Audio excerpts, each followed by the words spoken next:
They called it Kalaris, not because the name meant something, at least not to anyone on Earth. It was a sound, ancient and strange, that slipped out of the mouth of a young astronomer who first saw it.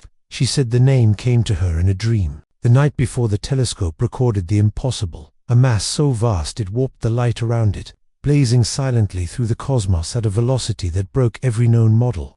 Kalaris was not just the largest comet ever recorded, it was a cosmic cathedral, carved from ice and ancient memory, and its trajectory was pulling it into our neighborhood. It began with a whisper, a ping from a deep space monitoring station in the Atacama Desert. At first, the data seemed corrupted, an anomaly, likely an error, but as the hours passed, the same readings echoed back from 3 other observatories around the world.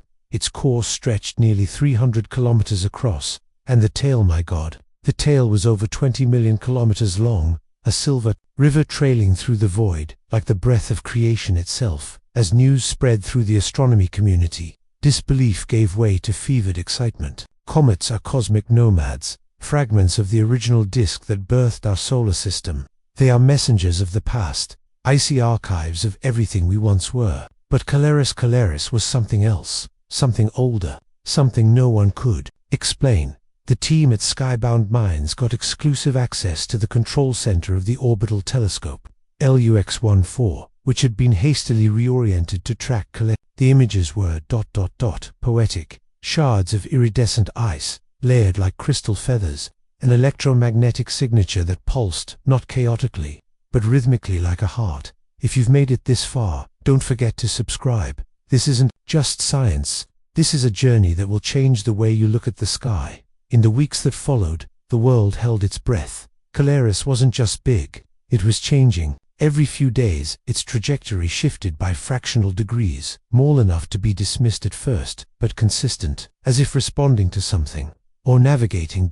Then came the signal. On a quiet Tuesday morning, a research assistant noticed a spike in low-frequency waves emanating from the comet's core. The pattern repeated every 6.3 minutes, 12 tones in sequence. When mapped sonically, it resembled an ancient scale used by Sumerian priests to mimic the stars. It wasn't random. No one could explain how a mass of rock and ice emitted a structured pattern. Theories bloomed like galaxies. Was it an alien artifact, a natural harmonic phenomenon, a mistake in the instruments? The global scientific community spiraled into debate, but the signal kept coming. More astonishing was what followed. As the comet passed the orbit of Saturn, telescopes picked up a phenomenon that stunned even the most seasoned cosmologists. The space around Kalaris shimmered, not just the refraction of light from its icy tail, but actual distortioned time dilation, gravity waves rippling like the surface of a disturbed pond. Time around the comet was moving slower. Let that sink in. Slower. This wasn't just a rock flying through the dark. Kalaris was bending reality, and then something shifted. One of the telescopes caught a plume of material ejected from the side of the comet, but unlike any previously observed cometary ejection, this plume glowed in a spectrum no natural process could account for. It formed glyphs. For moments at a time, arcs of light danced across space like sentences in a language no human had ever seen. Crowds gathered outside observatories. People set up chairs in parks, eyes fixed on the heavens. News anchors wept on air. Something ancient and holy had entered our solar system, and all we could do was watch. And yet, Kalaris came closer. Let yourself feel that for a moment. That overwhelming awe, that beautiful fear. Something from beyond the veil of our understanding was drawing near. If that moves you, hit the like button. Share this story. Let more people see what we are becoming a part of. Then, just as quickly as it had come, the signal changed. Gone were the tones. In their place, a complex lattice of frequencies mathematically perfect and encoded with what seemed like prime numbers woven into fractal harmonics. For days, quantum computers around the globe tried to decode the new message. The breakthrough came not from an Ivy League lab, but from a blind mathematician in Morocco, who recognized the structure as a multidimensional Mandelbrot set mapped 2 golden ratios. She wept when she realized what it meant. It's music, she said, not ours, but music. But why?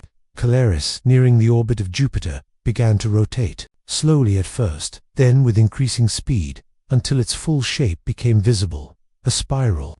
Not chaotic, like a chunk of ice blasted by solar wind, but elegant, designed, built, perhaps. Theories turned wild. Was Kalaris a ship, a beacon, a relic? The idea that it was a natural object fell apart like dust under scrutiny. Nothing that size should survive the Kuiper belt. Nothing that size should hold together. We were watching a miracle. By the time it approached Mars, the Earth had changed. Border conflict ceased.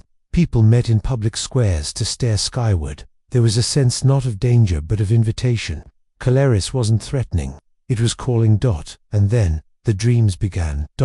Thousands then millions of people reported, dreaming of light, of ancient cities that floated like petals in space, of beings made of shadow and harmony, whispering in tones that bypassed language. Entire online forums emerged where strangers compared identical dreamscapes. Psychologists were baffled.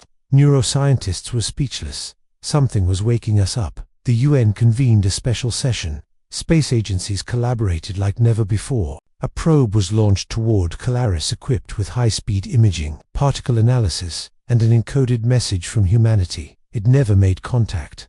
60 hours after launch, the probe sent back one final transmission, an image, a vast chamber inside the comet.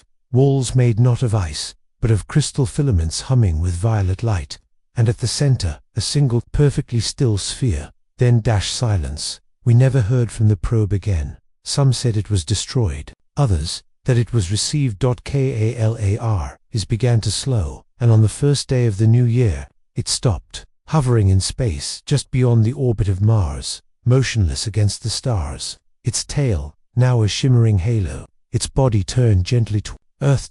We waited. Then, it pulsed, once a deep blue wave of light that washed over satellites and instruments and every living thing on the planet. It was harmless, no radiation spike, no damage. But people felt it. The blind could see for moments. The deaf heard melodies in silence. The dying wept with peace. It was not a weapon. It was a gift. If you've stayed with us this far, you know, this is not a normal video. Subscribe, not just to follow this story, but to be part of something greater, something unfolding across time and space, because after that pulse Kalaris spoke, not in words, not in symbols, but in dreams. People across every nation reported the same message. A vision of Earth, radiant and alive, but changed, transformed, free of borders, of cruelty, of hunger. In its place, harmony. The message was clear. You are not alone. And then, slowly, Kalaris turned and left, not in haste, not in fear. Like a teacher walking from a classroom where the students have just glimpsed the truth. The comet faded into the void, trailing its silver scripture behind it. And we changed. Astronomy isn't just about stars and orbits. It's about what we do with the awe we find. Kalaris gave us a mirror, and in it we saw not just our past, but a possible future. So next time you look up, ask yourself, what are you becoming? And remember, the sky is not the limit. It never was. This is Sky. Minds keep watching, and keep dreaming. Some say Kalaris was never a comet, that it was something older than stars, older than time. A relic from before the Big Bang, drifting through voids between realities, seeking sentience. Others believe it was a seed sent out into the universe by minds far greater than ours, designed to awaken the sleeping children of matter into awareness. And maybe that's what it did. Maybe its presence here wasn't about spectacle or messages or warnings. Maybe Kalaris was here only to ask a question, and to see if we were ready to ask it too. Are we alone? No. But more importantly, are we awake? Since Kalaris passed, strange anomalies have begun appearing across the solar system. Dark spots on the moon that weren't there before. Static pulses from Jupiter's upper atmosphere that echo the original Kalaris signal. A new brightness at the edge of Neptune's shadow. Are they echoes, portals, or perhaps the next verse in the song? We don't know. But now, we are listening, truly listening, with wonder, with humility. With the reverence we used to reserve for gods. Kalaris left no trail we could follow, no destination we could map, but it left us something better, a spark, and that spark is enough to light fires in the minds of children who will grow up not asking if the stars are reachable. So if you're still with us, share this story, let it ripple outward, let it kindle questions in quiet rooms and fill the silent spaces between heartbeats. And when someone asks you what changed, tell them it started with a whisper. with a name carried in a dream, and with a comet that turned its gaze toward Earth and gave us back our wonder. Skybound Minds will be here watching the stars with you, because the story isn't over. It never was, it's only just beginning, and out there, past the edge of silence, something is listening back.